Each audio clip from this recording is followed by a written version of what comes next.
Machigni kwa Ramogi weche manyien mag kagi kacha nyinga Simfroz Okinda. Komiti mar od bura marango weche thieth oramone nyaka tim nonro matut ewi chenro mag okumba thieth mar sirikal mano mar NHIF. Mae biro kinde ma liekore ni moko kuom apisas mag NHIF osedonjo mibadhi ka gitiyo kod jotije moko e osiptande mag ji giwegi. Wachore ni jopiny moko osetam yudo thieth e osiptande moko ma oyangi ni kadi mag NHIF nyalo tiye.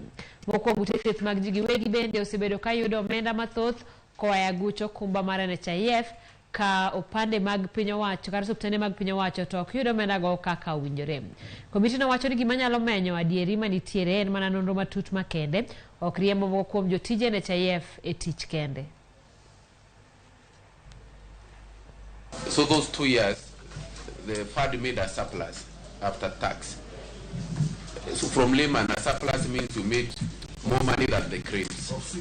Of 6 billion. So why are we unable to pay? If we are even making a surplus, why are we unable to pay? And then looking at your statement, you have a surplus. In one ad, you are unable to pay. In one ad, you are investing in shares. In another ad, you are giving hospitals loans. Like I can still give even MTLH a loan. We have so many investment portfolios for shares in banks and all over. What is priority? What is the comma date? Why should NHIF make a surplus, even have money to invest in shares, have money to give loans to hospitals, and then don't have money to reimburse hospitals? These people, my mom is undergoing cancer treatment. We request for pre-authorization. We were denied by an institution that is having 37 billion in its books, or has this money been siphoned out of NHIF? Okay. These are not questions we can get on this table. I am suggesting we go into a full inquiry into the affairs of NHIF. The committee will sit down, discuss its terms of reference, and then we intend to open an inquiry. Because Kenyans cannot be fleeced of their contributions. This committee will not watch as individuals within the NHIF mismanage the public money. NHIF is one of the key institutions that this government intends to deliver on its universal health care. And as a committee, we'll ensure that we hold the NHIF accountable for that. Mokum jodak Masiaya koro nyiso mor magin godo odiochieng' achiel to kod bura mar Senate reso jalup gavana Masiaya William Oduol kuom gole oko e apisi. Kata kamano nitiere jomoko ma ok mor kod Senate kuom duoko Oduol e apisi kaluwore ni MCS duto Masiaya nogoyo ombulu mar thiche oko. Oduol nyoresi kod senators 22 kama na senators 16 kende manye ogoyo ombulu mar yie gole oko e apisi. Waseol kod tungni mag jomoyier akwayo joduto Masiaya mane wayiero bedu ka achiel kelwo dongruok wani mon wakelo devolution to Siaya County mapod wan chien kinyiero wa kod dhoudi mamoko akwano dongruok duto monego bedi Siaya County obedie mondo wabedi ranyisi ni county moko machielo okwabishangilia no duolo duoko to duolo okoduok gima duo mwadwa neno to bende duogo mar Oduol okelo winjruok. Kane Oduolo owacho gik matimre maricho Siaya kar girang to gin gigolo Oduolo tich mangiso ni ne giluwo siasa nitie pressure manie tokgi wadwaro ka MCS tiyo to gitiyo moriere tir maonge pressure moro manie tokgi nikech ne wayiero gi ni gitinwa ok ne wayiero gi mondo gitini jomoko gitinwa kaka ne waseyiero gi. Koro wakwayo jok michago korgi mecha wacho no Oduol rach mara nini waduogo losuru siasa obed gumaendeleo nikech gik moko mang'eny onge Siaya, weche pi onge Siaya kabisa, dhano ywak.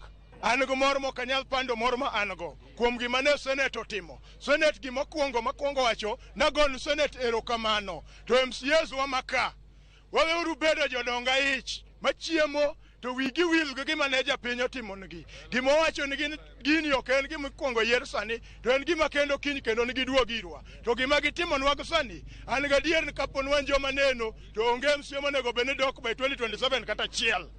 Amor gi gima notimre nyoro, kendo aneno ni demokrasia duogo e piny mar Kenya ka. Nikech kirango kata gima notimre chien kane idwa gol mama Anne Waiguru kaka gavana ma Kirinyaga. Ni neno ka current governor Siaya mane en senator by then nochung' ka wacho ni wi gavana ma Kirinyaga ok dwar gi jo Kirinyaga. Wi gavana ma Kirinyaga idwaro ga jomo kachiel ariyo adek.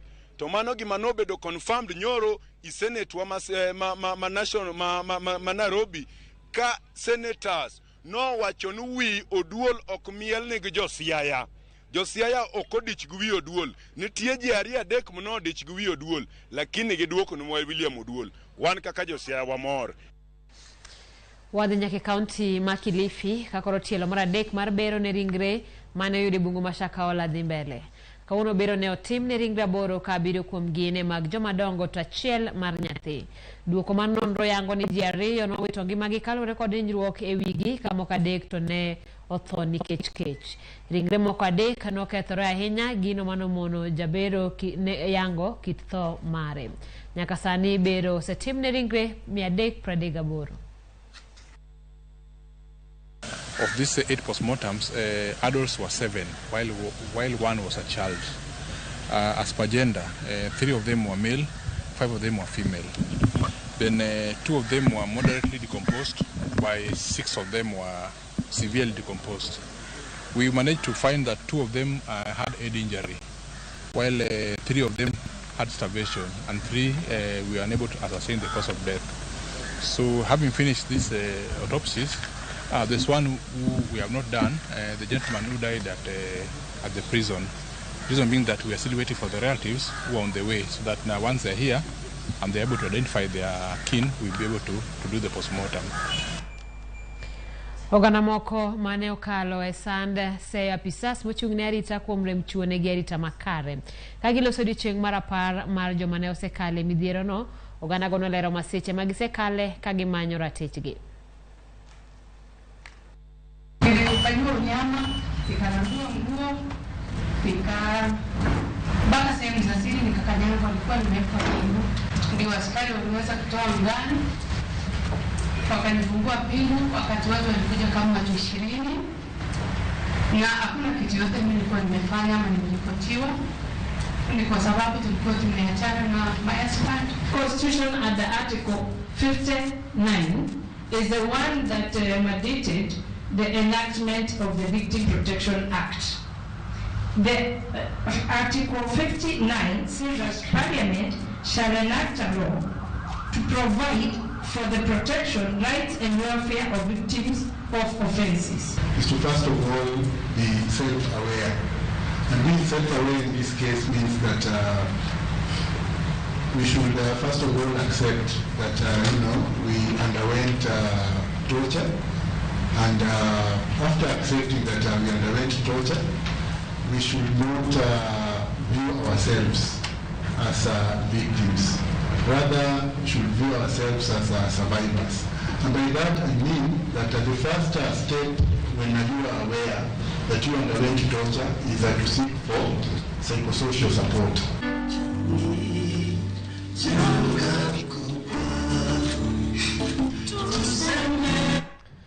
Jolweny ang'wen nowito ngimagi e masira mar apaya mane otimore ndara ma Karare, kaunti ma Marsabit. Jolweny ang'wen mamoko mane oyudo hinyruok ne oringode kar thieth ma Marsabit Referral kama gimedo yude thieth. Jolweny 8 noyudore kama rach tok kane nyamburkogi bayo yo kendo ng'ielore. Erokamano ahinya. Ramogi wadhi nyime koda weche manyien gi kama romo mar 46 makelo kanyakla jotend sikunde e piny owacho mag sikunde gweko mag piny owacho mag sekondari pacho kama ngima ochakore ayanga e kaunti ma Mombasa. E romono jopuonj kaachiel kod jogo manie sekta mar somo twak e weche mopogore opogore migeno ni dhi medo bero sekta mar somo e pacho ka. Watudore gi jafwambo marwa Georgia Oko manie romono ne lerno mathoth. Erokamano ahinya. Wantiere e kaunti ma Mombasa kuma odiochieng' ma kawuono ni wantiere e romo magalamoro mokelo kanyakla jopuonj duto mag secondary mawuok e pacho ka mangima. En romo mitimoga higa ka higa ka gitwakie weche mopogore opogore to chutho mago motenore kod ka weche mag somo. Antiere kaendi gi moko kuomgi adwa manito gi lerna ni to weche mage magilose kaendi, ber mane mantiere e sekta mar somo, kanye magido ka ng'ikruok nitiere to kod lokruoge magiparo ni onego bedie. Karibu sana japuonj. Chakna chaka gi nyingi tinyisa ni wuok e skul mane to gin weche mage mutwaki odiochieng' ma kawuono ni. Erokamano joja oko, nyinga Pinto Edward Arum, an principal ma Lambwe Mixed Secondary School e Mbito Sub County, kendo an jakom mar principals e Sub County no ero. Wabiro ka e romo wa higa ka higa, en romo ma very important, maduong' moloyo ne wadwa share experiences. Principals negi weche mopogore opogore e skunde gi machandogi, kwa romo kama twa share. Weche makoro wan go madongo sani en mokwongo wach mar funding, kaka pesa biro schools. Pesa biro matin to ochumi bodhi malo. Koro wadwa ng'iyo ni to ministry be nyalo medo school fees kaluwore gi kaka nengo gik moko dhi malo. Mano mokwongo. Then nitie CBC. Sani wan gi grade 7 e primary girito mondo gidonji e secondary school, e senior school. To nyaka sechegi preparation malongo, chenruok malongo poko timore. Koro wabiro ka mondo jatelo maduong' mar education onyiswa ni to ere mpango magen godo.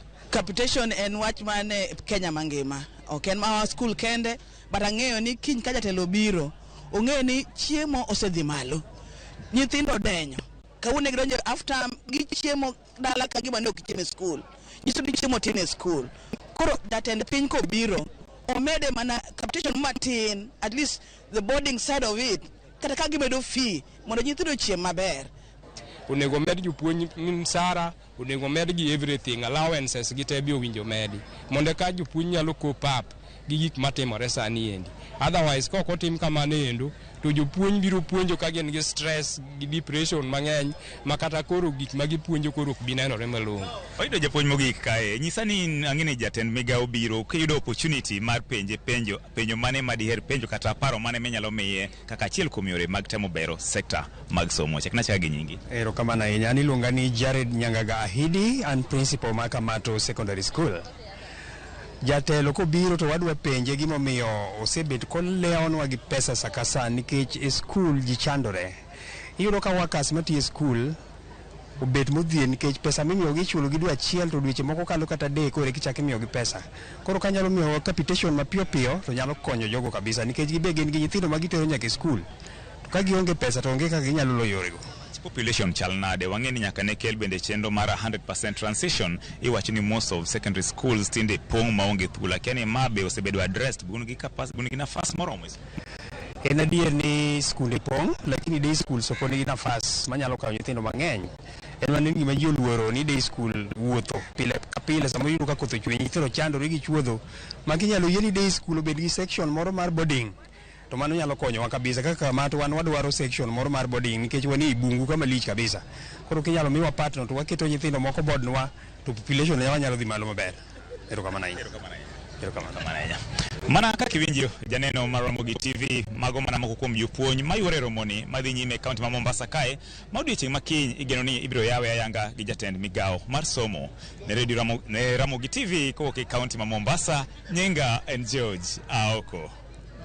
Erokamano Joja Oko. Migawo mar pur kod pith e kaunti ma Siaya ochako chenro mar jiwo pith jamni e yo manyasani mar medo yuto ne jopur. Ijiwo jopith mondo orwak kido ma omeo mag dhok kod diek matimo maber moloyo jamni manyaluo ma osebedo ka ipidho e gwengego. Apisas ma kelo kop lero ni kit dhok kod diek ma idwaro ni jopith obedgo golo chak kod ring'o mathoth e thuolo machuok ka ipimo kod jamni mamoko. Jolony jiwo pur ma chiemo makare ne jamni. Ne giloso kinde romo mar tiego jopur kod jopith e kaunti ma Siaya.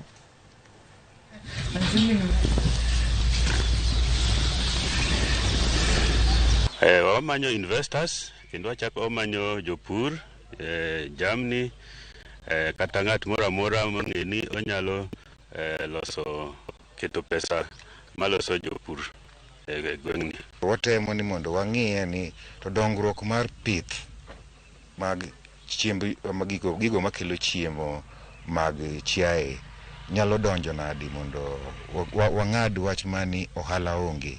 Nikech ka wapidho dhok maber, wapidho chiaye maber, to pith moko mag alode, pith mag cham machielo biro dongo, nikech jopith mar chiaye biro bedo jogo makao gigo mowuok e puodho mopidhi.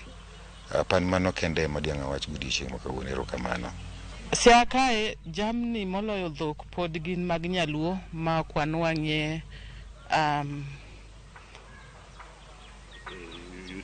yuto moromo. Koro wadwa ni mondo inyalo gergi ki nyasani mondo wane ka ginyalo miyo gi yuto maber. Mane momiyo wachokre kae, to kendo wadwa mondo wapuonjore wajiwgi mondo mano timore.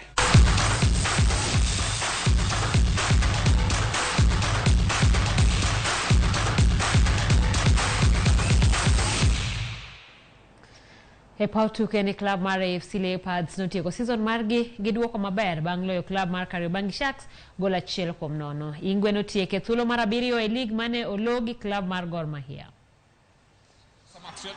Jaribu kuingia mbele yake Kevin Lukoti, Alafiri anakataa, nahodha anatoa kiu yake Victor Mule,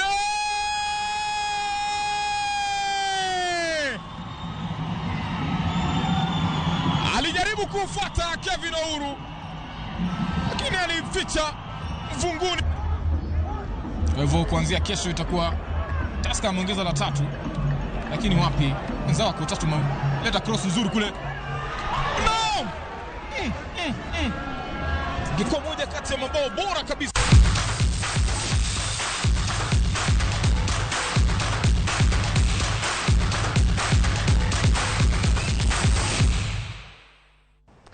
Ramogi walero weche manyien mag kagi kacha gi kanyo. Erokamano kuom kawo thuolo mari mar budho kodwa e chenro ni. Nyinga Simfroz Okinda.